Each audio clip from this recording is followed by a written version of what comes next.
morning! Welcome back again to my YouTube channel. For today's ganap guys, nandito po tayo ngayon sa ating trabaho. So because it's break time, so nandito po ako. Mag-vlogs po ako sa gilid, no? So meron po akong mga pugot guys, no?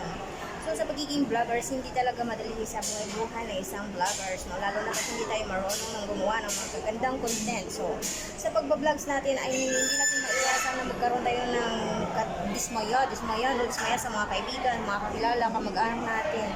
So, mostly nga sa pagiging vloggers guys, yung mga kamag-anak natin, pag gumawa tayo ng content at hindi ito kaya sa kanapaningin, ikakahiyapan lang tayo niyan. Hindi tayo susuportahan yan, hindi tayo kakilalanin yan, no?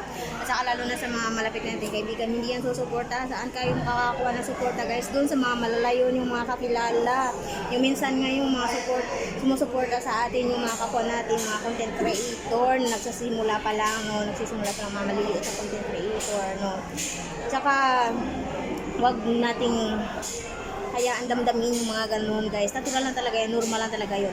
Pag hindi pa tayo sikat at hindi pa tayo kilala at hindi pa tayo kumikita ng malaking pera dito sa ating pag-vlogs na to, walang pamilya na makapag-appreciate sa ating mga ginagawa, no? Bihira. Mayroon man siguro pero bihira. So siguro sa mga i-rate natin 1 to 10 is only 1 or 2, no? Pag ni-rate natin hanggang sa 1 or 10. So kaya wag damdamin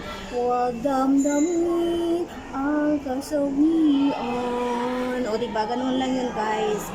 So, continue lang tayo sa paggawa natin ng mga content, no? Kahit na minsan sa isip nila ay hindi ito maganda at wala namang nakukuha ang mga lessons. Pero, malay mo, darating ang panahon na makagawa ka ng content kung saan idadala ito ng mag-trending ba guys, no? Shout out sa akin. So, malay mo, diba? Minsan nabubulag tayo kasi alam mo guys, nakakapagod din magtrabaho. So, wala naman trabaho hindi nakakapagod kahit na kumain, nakakapagod pa rin. So, wag damdamin ang kasawian. Kung hindi tayo pinikilala ng ating mga kamag-anak, friends sa pag-vlogs natin, hayaan mo, pag sumikat ka na, doon na yan sila mangangamusta sa'yo. Hi, kamag-anak ko yan. Sumikat siya.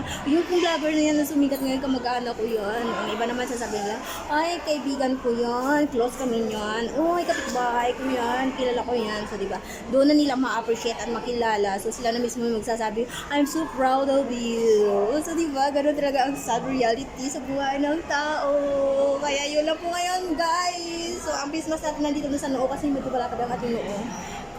Nag-Christmas kasi ako kasi nagko-construct dito sa school. So, malikabok. Dahil malikabok, nasisira ng ating baga.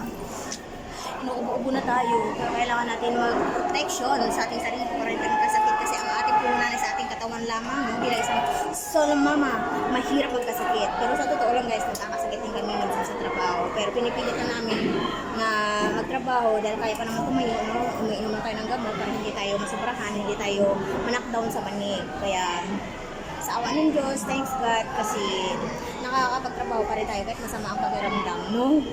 Laban lang mga solo parent like me. So God bless everyone. Thank you for watching.